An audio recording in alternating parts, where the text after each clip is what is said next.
क्या आपने कभी अपने सपनों का पीछा करने की हिम्मत की है? या ये सोचा है कि आपका असली खजाना कहाँ छिपा है? दी अल्केमिस्ट एक ऐसी कहानी है जो हमारे दिलों को छू जाती है।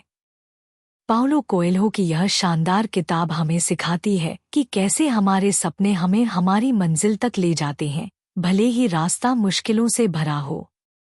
यह कहानी है सैंटियागो की, एक गडरिये की, जो अपने सपने में देखे खजाने की खोज में निकल पड़ता है। लेकिन इस यात्रा में उसे सिर्फ खजाना नहीं, बल्कि खुद की पहचान और जिंदगी का असली मकसद मिलता है। दोस्तों, अगर आप अपने जीवन में प्रेरणा की तलाश में हैं, तो यह वीडियो आपके लिए है। इसे अंत तक जरूर देखें, क्योंकि इसमें छिपा है आपके सपनों को हकीकत में बदलने का रहस्य।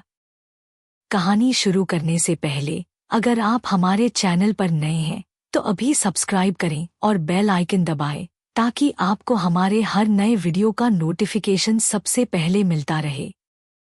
यह कहानी स्पेन के एक छोटे से गांव में रहने वाले सैंटियागो नाम के एक गडरिये से शुरू होती है।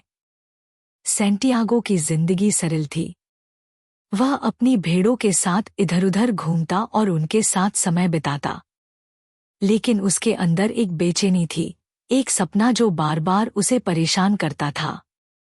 सपने में सैंटियागो मिस्र के रेगिस्तान में स्थित पिरामिडों के पास छिपे खजाने को देखता है। यह सपना इतना जीवंत होता है कि सैंटियागो इसे नजरअंदाज नहीं कर पाता। एक दिन सैंटियागो की मुलाकात एक बूढ़े राजा से होती है, जिसका नाम मेल्किसेडेक है। यह राजा उसे समझाता है कि हर इंसान के जीवन का एक पर्सनल लेजेंड यानी व्यक्तिगत उद्देश्य होता है। राजा उसे प्रेरित करता है कि वह अपने सपने का पीछा करे। वह कहता है, जब तुम सच में किसी चीज को पाना चाहते हो, तो पूरी कायनात तुम्हारी मदद करने लगती है। सैंटियागो इस बात से प्रेरित होता है और अपनी भेड़ों को बेचकर अपनी यात्रा शुरू करता है। सैंटियागो अफ्रीका की यात्रा पर निकल पड़ता है। स्पेन से नाव द्वारा अफ्रीका के टंगियर शहर में पहुंचते ही सैंटियागो को पहली बार विदेश यात्रा का अनुभव होता है। नई भाषा, संस्कृति और माहौल उसे अजीब और रोमांचक लगते हैं। लेकिन उसकी यात्रा शुरू होते ही उसे धोखे और कठिनाइयों का सामना करना पड़ता है। सैंटियागो टंगियर के एक रेस्तरां में बैठा होता है, जहां उसकी मुलाकात एक युवक से होती है। युवक उसे कहता है कि वह मिस्र के पिरामिड तक पहुंचने में उसकी मदद कर सकता है। सैंटियागो उसके उत्साह और आत्मविश्वास पर भरोसा कर लेता है और अपना सारा पैसा उसे दे देता है। लेकिन जल्द ही वह समझता है कि वह युवक उसे धोखा देकर भाग गया है। इस घटना से सैंटियागो पूरी तरह टूट जाता है। एक अनजान देश में बिना पैसे और बिना किसी सहारे के वह खुद को खोया हुआ महसूस करता है। वह सोचता है कि क्या उसे वापस अपने गांव लौट जाना चाहिए। लेकिन उसके भीतर की उम्मीद उसे हार मानने से रोकती है। अपनी निराशा को पीछे छोड़ते हुए सैंटियागो एक क्रिस्टल व्यापारी की दुकान पर काम करने लगता है। यह काम उसे जीवन का एक नया दृष्टिकोण देता है। वह सीखता है कि कठिनाइयों का सामना करके ही इंसान कुछ बड़ा हासिल कर सकता है। सैंटियागो के नए विचार और मेहनत क्रिस्टल व्यापारी के व्यापार को बढ़ाने में मदद करते हैं। वह दुकान के लिए नई योजनाएं बनाता है, जैसे क्रिस्टल को ग्राहकों के लिए और आकर्षक बनाना और उन्हें रेगिस्तान के रास्ते में यात्रियों को बेचने का सुझाव देना। व्यापारी की दुकान में काम करते हुए सैंटियागो धीरे धीरे पैसे जमा करता है और अपनी यात्रा को आगे बढ़ाने का निश्चय करता है। क्रिस्टल व्यापारी के साथ कुछ समय बिताने के बाद सैंटियागो अपने सपने की खोज में दोबारा आगे बढ़ता है। वह जानता है कि यह सिर्फ शुरुआत है और उसे अभी कई कठिनाइयों और चुनौतियों का सामना करना होगा। लेकिन अब वह पहले से अधिक आत्मविश्वास और अनुभव के साथ अपनी यात्रा पर निकल पड़ता है। सैंटियागो की यात्रा अफ्रीका में क्रिस्टल व्यापारी के पास काम करने के बाद एक बार फिर शुरू होती है। उसने अपने सपनों का पीछा करने का फैसला कर लिया था। मिस्र के पिरामिड तक पहुंचने के लिए उसे रेगिस्तान पार करना था। यह यात्रा न केवल भौगोलिक थी, बल्कि आत्मा, धैर्य और आत्मज्ञान की भी थी। सैंटियागो रेगिस्तान में यात्रा करने के लिए एक काफिले में शामिल हो जाता है। यह काफिला ऊँटों और अन्य यात्रियों का समूह था, जो रेगिस्तान पार करने के लिए एक दूसरे पर निर्भर था। सफर कठिन था। चारों ओर केवल रेत और सूना वातावरण था। रेगिस्तान की गर्मी, ठंडी रातें और नीरवता सैंटियागो के लिए चुनौतीपूर्ण साबित हो रही थी। इस सफर में सैंटियागो ने सीखना शुरू किया कि कैसे रेगिस्तान के संकेतों को समझा जाए। वह महसूस करता है कि प्रकृति के हर हिस्से में एक भाषा छिपी हुई है। यात्रा के दौरान सैंटियागो की मुलाकात एक सुंदर और रहस्यमयी लड़की, फातिमा से होती है। वह कबीले में रहती थी और सैंटियागो से पहली मुलाकात में ही एक गहरा संबंध महसूस करती है। फातिमा के साथ सैंटियागो को सच्चे प्रेम का अनुभव होता है। फातिमा सैंटियागो को समझाती है कि अगर उसका प्यार सच्चा है तो उसे अपनी यात्रा जारी रखनी चाहिए। वह कहती है, अगर तुम लौटोगे तो मैं यहाँ तुम्हारा इंतजार करूंगी। लेकिन अपने सपनों को छोड़कर मत आना, क्योंकि सपनों को पूरा करने से ही सच्चा प्रेम मजबूत होता है। रेगिस्तान की इस यात्रा में सैंटियागो की मुलाकात अल्केमिस्ट से होती है। यह एक ऐसा व्यक्ति है जिसने आत्मा और प्रकृति की गहरी समझ प्राप्त की थी। अल्केमिस्ट सैंटियागो का मार्गदर्शन करता है और उसे सिखाता है कि अपनी यात्रा में दिल और आत्मा की सुनना सबसे जरूरी है। अल्केमिस्ट सैंटियागो को समझाता है, डर सबसे बड़ी बाधा है। अगर तुम अपने डर को जीत सकते हो तो कुछ भी असंभव नहीं है।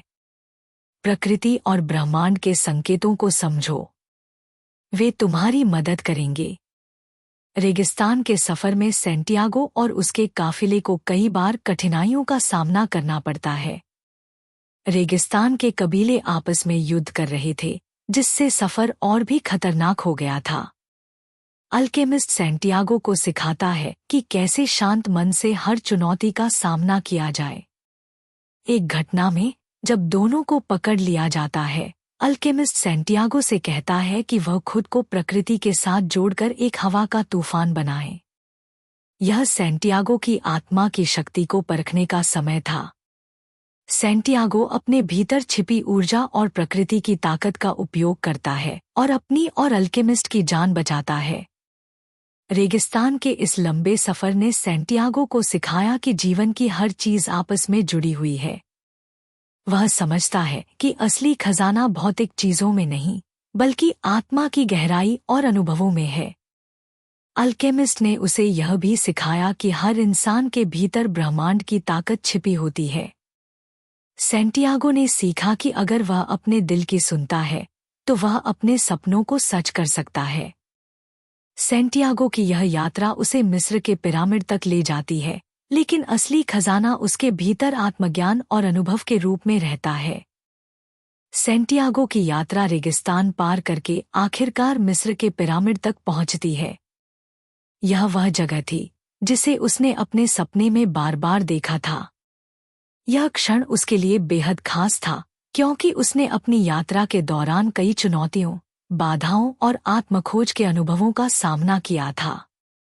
जब सैंटियागो पिरामिडों के पास पहुंचता है तो उसके दिल में एक अजीब सी हलचल होती है। वह बेहद उत्सुक था यह जानने के लिए कि आखिर वह खजाना कहाँ छिपा है। वह रेगिस्तान की रेत पर घुटनों के बल बैठता है और अपने अंदर की आवाज सुनने की कोशिश करता है। पिरामिड के आसपास की जगह को देखकर वह सोचता है कि खजाना यहीं कहीं दबा हुआ होगा। वह खुदाई शुरू करता है। कई घंटे बीत जाते हैं, लेकिन उसे कुछ नहीं मिलता। जब सैंटियागो खुदाई कर रहा होता है, तभी कुछ डाकू वहां पहुंच जाते हैं। वे सोचते हैं कि सैंटियागो के पास कुछ मूल्यवान चीज हो सकती है। डाकू उसे मारने की धमकी देते हैं और उससे पूछते हैं कि वह वहां क्या कर रहा है। सैंटियागो डर के बावजूद सच बोलता है। वह उन्हें बताता है कि उसने एक सपना देखा था जिसमें खजाना पिरामिडों के पास छिपा हुआ था। डाकू उसकी बात पर हंसते हैं और उसे पीटते हैं। लेकिन उनमें से एक डाकू सैंटियागो से कहता है कि वह भी एक बार ऐसा सपना देख चुका है। उसके सपने में उसे बताया गया था कि खजाना एक गडरिये के घर के पास एक पुराने पेड़ के नीचे छिपा हुआ है। यह सुनकर सैंटियागो को अचानक समझ आ जाता है कि असली खजाना कहाँ है। डाकू उसे छोड़कर चले जाते हैं, यह सोचकर कि उसका सपना बकवास है। डाकू द्वारा कही गई बातों से सैंटियागो को एहसास होता है कि असली खजाना वही है जहां से उसकी यात्रा शुरू हुई थी, स्पेन के उसके गांव में। उसने पूरे पिरामिड तक पहुंचने की यात्रा इसलिए की थी ताकि वह यह समझ सके कि जीवन में असली खजाना केवल भौतिक नहीं बल्कि आत्मा की खोज और यात्रा के अनुभव में भी होता है। पिरामिड तक पहुंचने की सैंटियागो की यात्रा उसे सिखाती है कि सपने केवल मार्गदर्शक होते हैं, लेकिन उनकी खोज हमें आत्मा की गहराई तक ले जाती है। पिरामिड तक पहुंचने का अनुभव सैंटियागो के जीवन का सबसे बड़ा खजाना था। असली खजाना बाहरी चीजों में नहीं बल्कि आत्मा की शांति और आत्मज्ञान में होता है। सैंटियागो अब जानता था कि उसे कहाँ जाना है। वह मिस्र के पिरामिडों को धन्यवाद देता है क्योंकि इस यात्रा ने उसे खुद को समझने और जीवन की सच्चाई को जानने में मदद की। सैंटियागो ने मिस्र के पिरामिड तक पहुंचने के लिए लंबी और कठिन यात्रा की। उसने सपनों, संकेतों और अपने भीतर की आवाज का पालन करते हुए अनेकों बाधाओं का सामना किया। लेकिन पिरामिडों के पास खुदाई करने के बाद भी उसे खजाना नहीं मिला। डाकुओं द्वारा उसे पीटे जाने और उनका मजाक उड़ाने के बाद सैंटियागो को एक महत्वपूर्ण बात पता चलती है। उनमें से एक डाकू ने सैंटियागो को बताया कि उसने भी एक सपना देखा था। डाकू ने सपने में देखा था कि एक गडरिये के घर के पास एक पुराने पेड़ के नीचे खजाना छिपा है। यह बात सुनते ही सैंटियागो को एहसास होता है कि असली खजाना वही है जहां से उसकी यात्रा शुरू हुई थी, स्पेन में उसके अपने गांव में। सैंटियागो अपनी यात्रा समाप्त करने के लिए वापस अपने गांव लौटता है। वह उस पुराने पेड़ के पास पहुंचता है जो उसके सपने और डाकू की बातों का केंद्र था। वहां खुदाई करने पर उसे सच में खजाना मिल जाता है। खजाने में सोने के सिक्के और अन्य बहुमूल्य वस्तुएं थीं। यह खजाना भौतिक रूप से तो मूल्यवान था, लेकिन सैंटियागो के लिए यह उसकी यात्रा का प्रतीक था। उसने सीखा कि जीवन में असली खजाना केवल सपनों को पूरा करने की यात्रा, आत्मज्ञान और अनुभवों में होता है। दोस्तों, दी अल्केमिस्ट हमें सिखाती है कि अपने सपनों का पीछा करने से डरो मत। हर मुश्किल और चुनौती आपको मजबूत बनाती है। असली खजाना बाहरी दुनिया में नहीं बल्कि आपके भीतर छिपा है। तो दोस्तों, यह थी पाउलो कोएल्हो की किताब दी अल्केमिस्ट की कहानी। उम्मीद है इसने आपको प्रेरित किया होगा। अगर आपको यह कहानी पसंद आई तो इसे अपने दोस्तों के साथ जरूर शेयर करें। और अगर आप इस किताब को पढ़ना चाहते हैं तो नीचे डिस्क्रिप्शन में लिंक से इसे खरीद सकते हैं। हमारे चैनल को सब्सक्राइब करें और बेल आइकन दबाएं ताकि आप हमारे अगले वीडियो को मिस न करें। मिलते हैं अगली बार एक और प्रेरणादायक कहानी के साथ। तब तक के लिए अलविदा।